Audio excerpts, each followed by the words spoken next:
अस्सलाम वालेकुम dear student. Today we will talk about sustainable development. सबसे पहले मैं ये एक्सप्लेन कर दूं कि सस्टेनेबल डेवलपमेंट होती क्या है।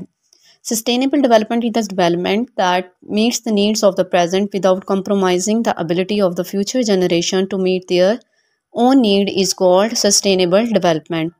इंट्रोडक्शन, ह्यूमन एक्टिविटीज़ इंसानी सरगर्मियाँ जिसमें building, farming, deforestation, cutting down the trees शामिल हैं।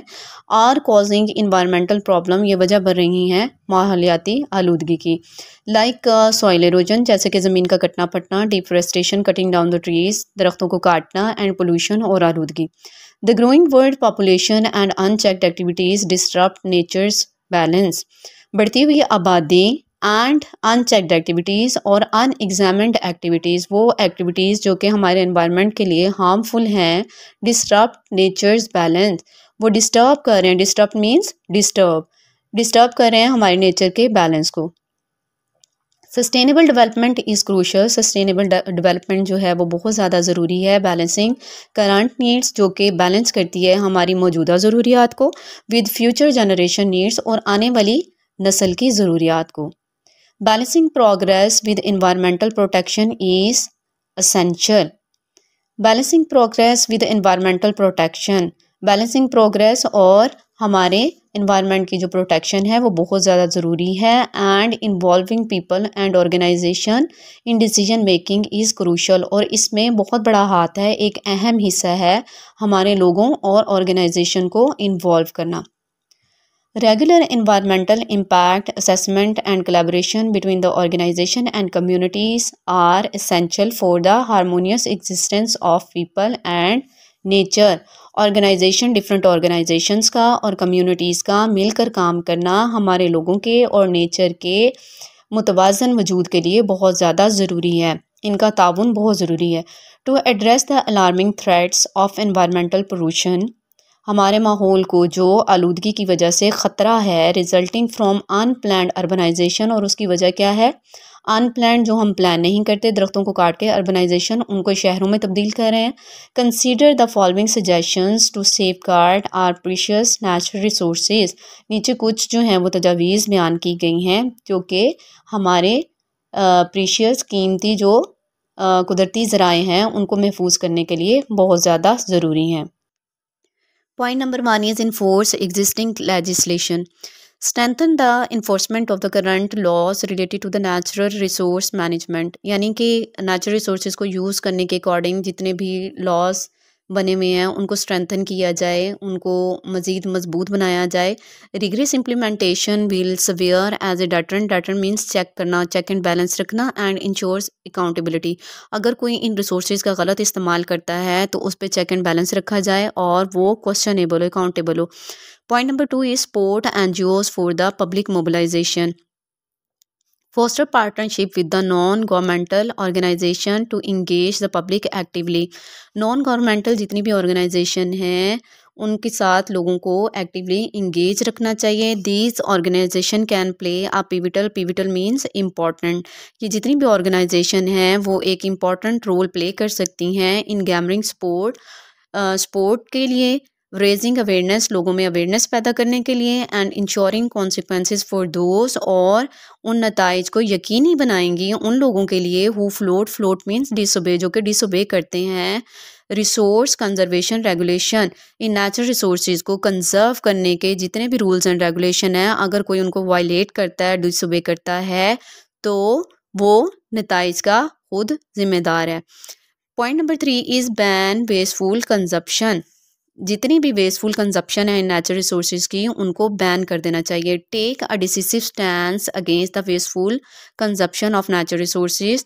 नेचुरल रिसोर्सेज का अगर कोई फजूल इस्तेमाल करता है तो उस पर चेक एंड बैलेंस रखना चाहिए। इम्प्लीमेंट स्ट्रिक्ट रेगुलेशन, सख्त कवानीन बनाए जाएँ to curtail excessive use and promote sustainable practices across industries and communities.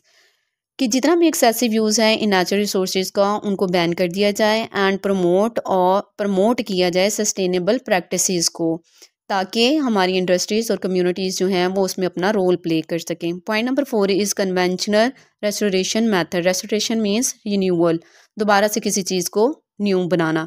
Employ traditional methods for the restoration and replenishment of the natural resources. Restoration and replenishment का same meaning है renewal, के हमें जो है एम्प्लॉय मीन्स लागू करना, enforce करना, apply करना, हमें रवायती जो हैं तरीके वो हमारे नेचुरल रिसोर्सेज को रीन्यू करने के लिए अप्लाई करने चाहिए. Embracing time tested techniques can contribute significantly to the preservation of our environment. Point number 5 is scientific intervention against pollution. Intervention means मुदाखलत, interrupt करना, involvement. Deploy scientific intervention to combat pollution effectively. Science को अपना role अदा करना चाहिए pollution से निपटने के लिए. Invest in research and technologies that targets specific pollutants. उन्हें टारगेट करना, ऐसी टेक्निक्स और टेक्नोलॉजीज़ साइंस को डेवलप करनी चाहिए जो कि टारगेट करें उन पोल्यूटेंट्स को, उन अनासिर को जो हमारे माहौल को पोल्यूट करती हैं, आलूदा बनाती हैं. Mitigating there impact. Mitigating means उनके कम करना, उनके इम्पैक्ट को, या उनके ये जो पोल्यूटेंट हैं इनको पहले तो टारगेट किया जाए, ख़त्म किया जाए, और उसके साथ साथ उनके असर को कम किया जाए. And preventing further environmental degradation, ताकि जितनी भी फर्दर तबाही है वो ख़त्म हो जाए. Explore alternative resources. Natural resources के हमें अल्टरनेटिव रिसोर्सेज जो हैं वो फाइंड आउट करने चाहिए. Investigate and adopt alternative resources of energy and material to reduce dependency on finite resources. ऐसे रिसोर्सेज तलाश किए जाएं ताकि हमारी जो डिपेंडेंसी है, हमारा जो इन्हिसार है नेचुरल रिसोर्सेज पर, वो कम हो जाए. Embracing sustainable alternative will not only conserve the environment, कि सस्टेनेबल अल्टरनेटिव, ये जो हम अल्टरनेटिव ढूंढेंगे, इसके मुतबादिल ढूंढेंगे अल्टरनेट्स, वो ना सिर्फ हमारे इन्वायरमेंट को कंजर्व करेंगे, महफूज करेंगे, but also ensure our more strong and diversified resource base, बल्कि ये हमारे रिसोर्सेज को वसी भी करेंगे और उनको स्ट्रॉन्ग भी बनाएंगे. Point number 7 is implement recycling and reuse strategies. यानी कि रिसाइकल, चीज़ों को दोबारा से रिसाइकल करना, उनको एक साइकिल में लेकर आना और उनका रीयूज़ करना. Establish comprehensive recycling and reuse strategies to minimize the adverse impact of pollutant. ये जितने भी माहौल को आलूदा करने वाले अनासिर हैं और उनका एक एडवर्स यानी कि बदतरीन असर हो रहा है हमारे माहौल पर, उनको मिनिमाइज़ करने के लिए हमें उनके अल्टरनेटिव यूज़ करने चाहिए, उनको रीयूज़ करना चाहिए, उनको रिसाइकल करना चाहिए. Encourage industries and individuals to adopt practices that reduce waste and promote a circular economy. Industries और इंडिविजुअल को प्रमोट करना चाहिए कि वो ऐसे अनाज से फ़ायदा उठाएं जो कि रिड्यूस कर रहे हैं, कम कर रहे हैं इन वेस्टेज को, यानी कि इन अनासिर जो भी हैं. Conservation of the soil. Soil is like a cozy. Cozy means pleasant bed for the plants. Soil जो है हमारे प्लांट्स के उगने के लिए एक बहुत ही अच्छी जगह है. It's the rich layer on the earth surface, और ये न्यूट्रिएंट से भरा हुआ ज़मीन का एक हिस्सा है जहाँ पर प्लांट्स उगते हैं. Where plants put their roots. People who study soil are called pedologist. वो लोग जो सॉइल को स्टडी करते हैं उनको पेडोलॉजिस्ट बोलते हैं. They learn about how soil is made. वो हमें बताते हैं कि ज़मीन जो है, सॉइल किस तरह से वजूद में आई थी. Where it can be found. ये कहाँ पर पाई जाती है. On the earth. And the word pedology comes from Greek word. Pedology का जो वर्ड है वो एक ग्रीक वर्ड है जिसका मतलब है ground and discourse. Soil is created through a process called weathering and soil maturation. This is like a story how soil comes to existence. ये जो है वो एक स्टोरी की तरह हमें बताता है कि हमारी जो सॉइल जो है वो किस तरह से वजूद में आई थी. Humus a special part of the soil. Humus जो है वो हमारी ज़मीन का एक बहुत अहम हिस्सा है. Is really important. ये बहुत ज़्यादा अहम है. It helps turn soil for just a bunch of the particles into the perfect home for the plants. ये न्यूट्रिएंट से भरा हुआ होता है. यही वजह है कि यहाँ पर प्लांट्स की ग्रोथ बहुत ज़्यादा अच्छी होती है. Mineral matter, the geological backbone, the soil nodes in this earthly melody provide structure and foundation. ये पॉइंट हमें बताता है कि हमारी ज़मीन कैसे वजूद में आई थी, इसका स्ट्रक्चर, इसकी फाउंडेशन क्या है. इसमें इस पॉइंट में हम ये देख रहे हैं gravel, course, fine sand, silt, clay कितने परसेंट हमारी सॉइल में मौजूद है। ग्रेवल का मतलब होता है बजरी, कोर्स का मतलब होता है खुरदरी रेत, फाइन सैंड का मतलब होता है आपको पता है कि फाइन सैंड जो है वो अच्छी क्वालिटी की सैंड होती है। सिल्ट जो है वो भी फाइन सैंड का एक हिस्सा है। और क्ले का आपको पता है मिट्टी है। ये उसकी सारी परसेंटेज बताई हुई है कि हमारी सॉइल में कौन सी चीज़ कितने परसेंटेज में मौजूद है। Organic matter, the poetic verses and the humus infused lines breathe life into the narrative, turning the soil into the thriving ecosystem.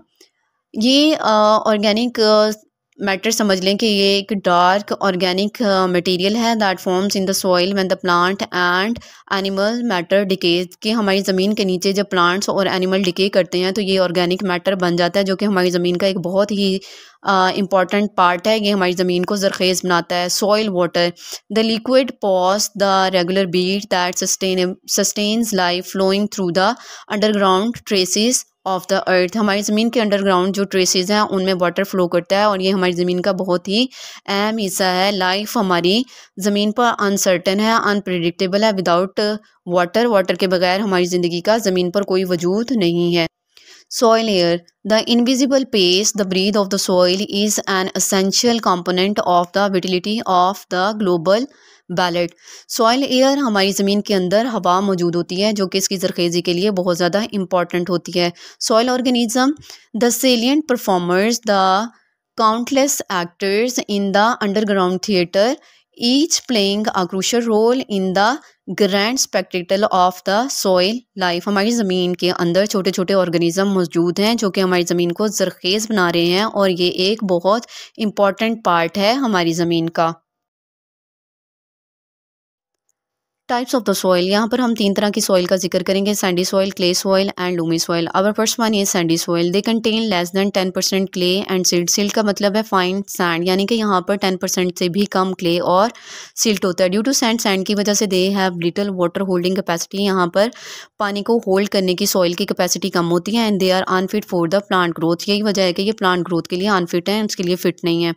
Clay soil, they contain about 40% और मोर क्ले, यहाँ पर 40% या उससे भी ज़्यादा क्ले मौजूद होता है। They are rich in nutrient, यहाँ पर न्यूट्रेंट जो है वो भरे हुए होते हैं सॉइल में, but due to poor aeration, लेकिन यहाँ पर क्योंकि हवा की कमी है ज़मीन के अंदर, do not support the plant growth, यही वजह है कि ये प्लांट ग्रोथ को सपोर्ट नहीं करती। Lumi soil, they contain sand, silt and clay in a ratio of 2.21, यहाँ पर सैंड भी है, सिल्ट भी है और क्ले भी है। ड्यू टू गुड एयरेशन, यहाँ पर हवा का जो गुजर है ज़मीन के अंदर सॉइल के अंदर वो भी अच्छा है। मोर न्यूट्रेंट, यहाँ पर बाकी दोनों सॉइल की निस्बत न्यूट्रेंट भी ज़्यादा है। एंड वाटर रिटेनिंग कैपेसिटी, यहाँ की वाटर रिटेनिंग यानी कि वाटर को होल्ड करने की कैपेसिटी भी बहुत ज़्यादा अच्छी है। They are fit for the plants, यही वजह है कि ये वाली ज़मीन जो है प्लांट की ग्रोथ के लिए फ़िट है। Reason for the depletion of the productive land resources, वो कौन सी रीजंस हैं जिसने हमारी सॉइल की ज़रखेज़ी को कम किया हुआ है। Number 1 is soil erosion by water और एयर, ज़मीन की तोड़ फोड़ चाहे वो पानी की वजह से है या हवा की वजह से है। Salinization due to the faulty drainages. Number 3 is acidification due to the leakages of the soluble bases. Number 4 is deposition of the salt due to floods. Number 5 is developmental activities like formation of the dams, roads, railways, urbanization and mining. Measure for the conservation of the soil, अब हम वो इकदामात discuss करेंगे जिसकी वजह से हम अपनी soil को महफूज कर सकते हैं।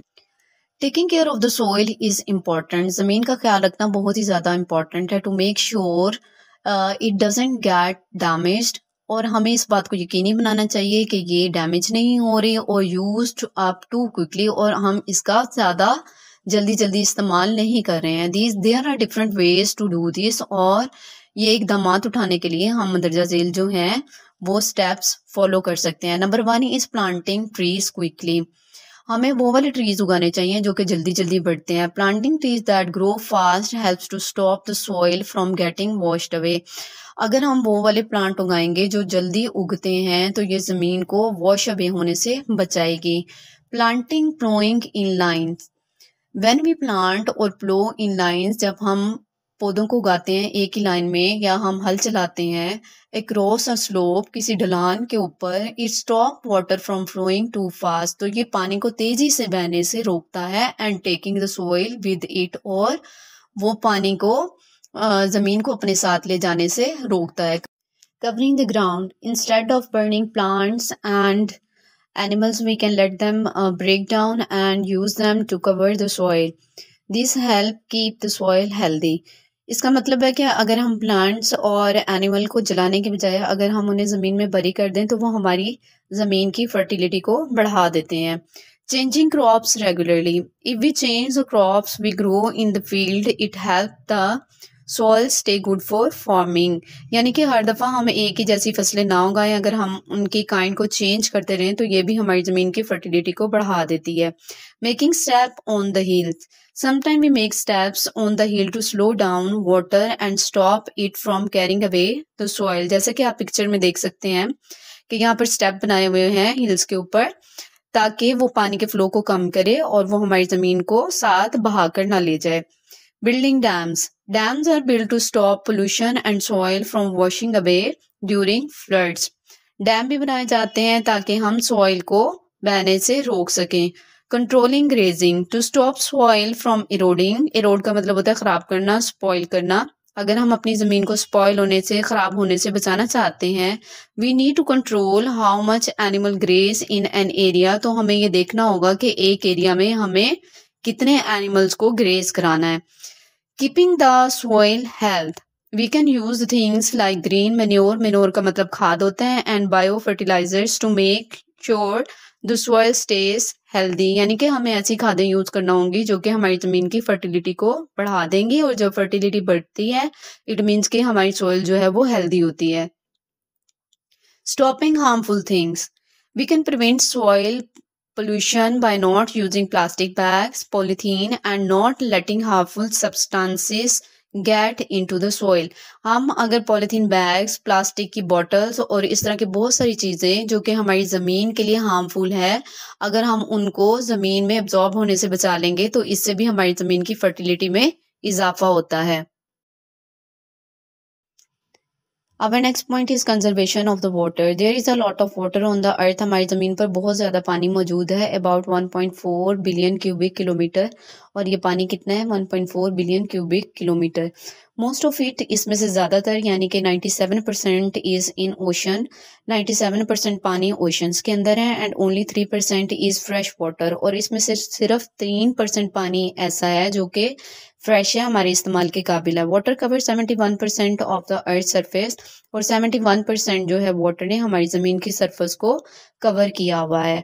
Of the fresh water 77.2% is in ice caps, 22.4% is in ground water and soil, and only 0.36% is in river, lakes, streams and swamps.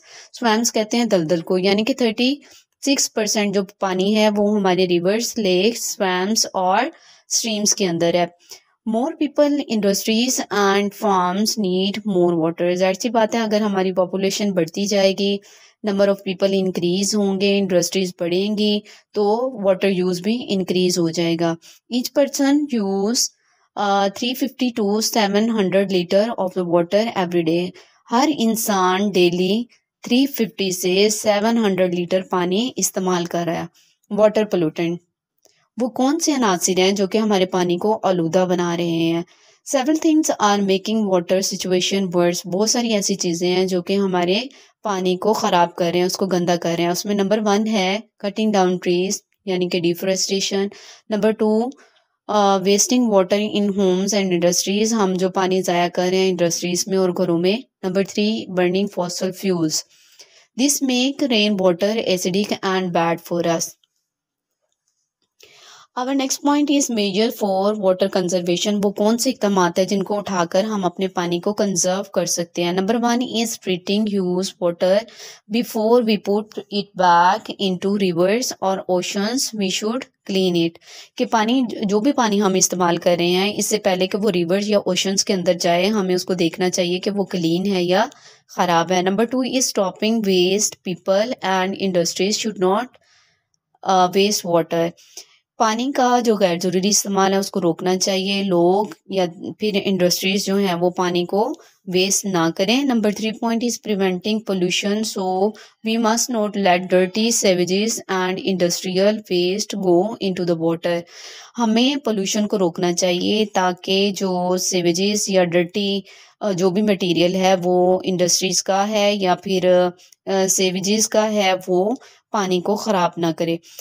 Number 4 is building dam, as dams can store extra water from floods.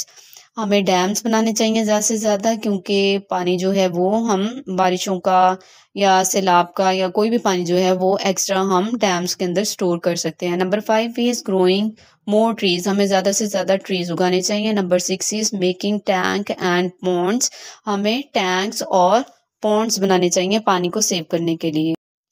Now we will discuss conservation of the forest, कि किस तरह से हम जंगलात को conserve कर सकते हैं, उनको सेव कर सकते हैं। Deforestation in Pakistan affect soil erosion, air water balance, hydrological cycle and wild life.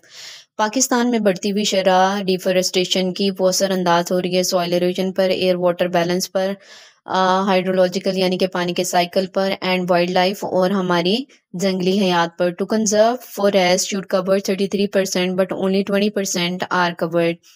ज़मीन का 33% हिस्सा जो है वो जंगलात से कवर होना चाहिए, लेकिन ये 20% है। Conserving forest is crucial for maintaining biodiversity, supporting ecosystem services and mitigate climate change. Conserving forest यानी कि जंगलात को महफूज करना बहुत ज़्यादा ज़रूरी है ताकि ये हमारे इकोसिस्टम को सपोर्ट करें, एंड मिटिगेट मीन्स कम करना, कम करे क्लाइमेट चेंज, जो सवेयर क्लाइमेटिक चेंज आ रहे हैं उनको कम करे। Here are 4 tips for conservation of the forest को कंजर्व करने के लिए, उनको सेव करने के लिए नीचे 4 पॉइंट्स दिए गए हैं, जिनमें से नंबर 1 है प्रमोटिंग सस्टेनेबल लॉगिंग प्रैक्टिसेस, के किस तरह लोग दरख्तों को काट कर उनको एज ए टिम्बर यूज कर रहे हैं, उसको कंट्रोल कैसे किया जाए। Including selective logging, reduce impact logging and proper reforestation is crucial for minimizing forest ecosystem impact and ensuring responsible forestry.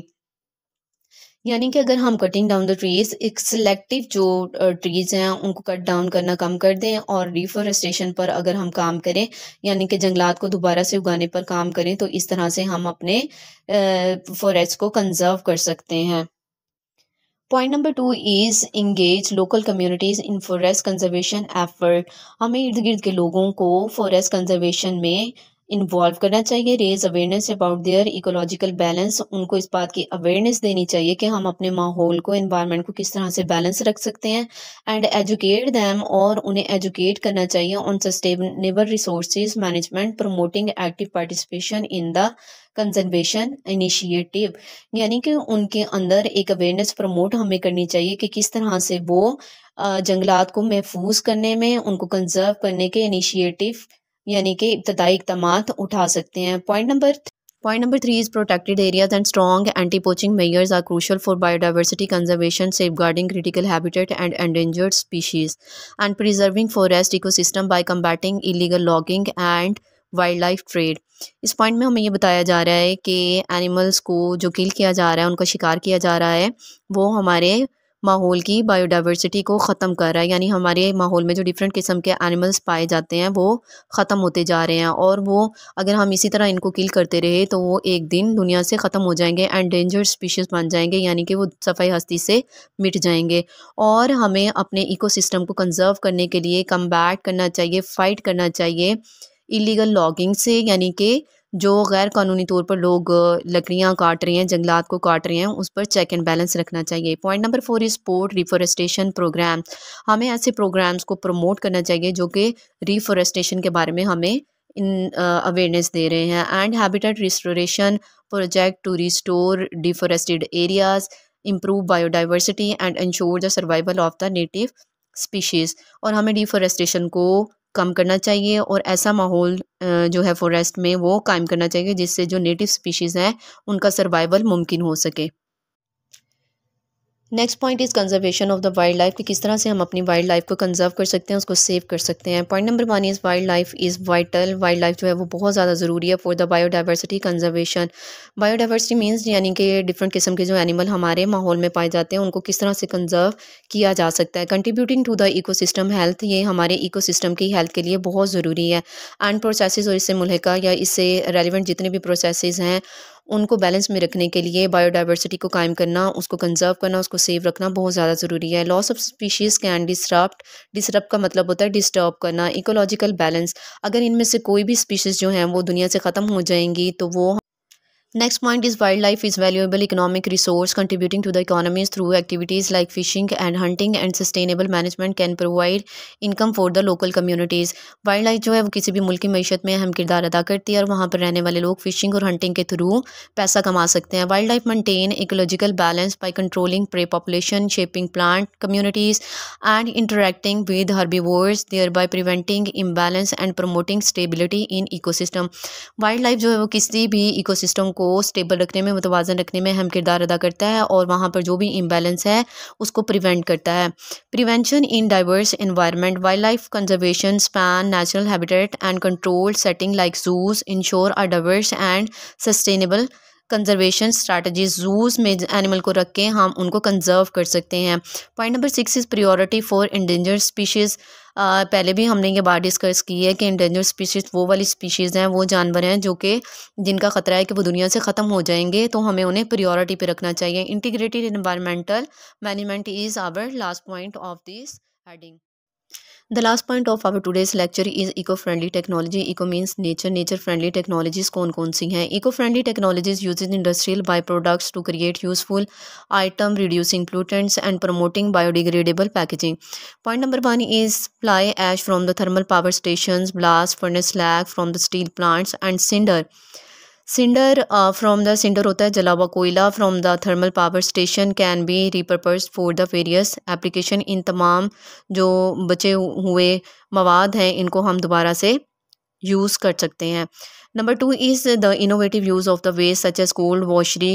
Cold washery में होता है कि हम देखते हैं कोयला कौन सा नॉन कम्बस्टिबल है और कौन सा कम्बस्टिबल है, यानी कि कौन सा जलाने के काबिल है और कौन सा जलाने के काबिल नहीं है। For the bricks and tiles, lime waste for the cement production and industrial waste like copper tailing. Copper tailing होता है कि लेफ़्ट ओवर कॉपर होती है जो हम प्रीशियस कॉपर को साफ़ करने के बाद, उसको प्योरीफाई करने के बाद बच जाती है। The gypsum for the building materials while advocating for the plastic pollution reduction.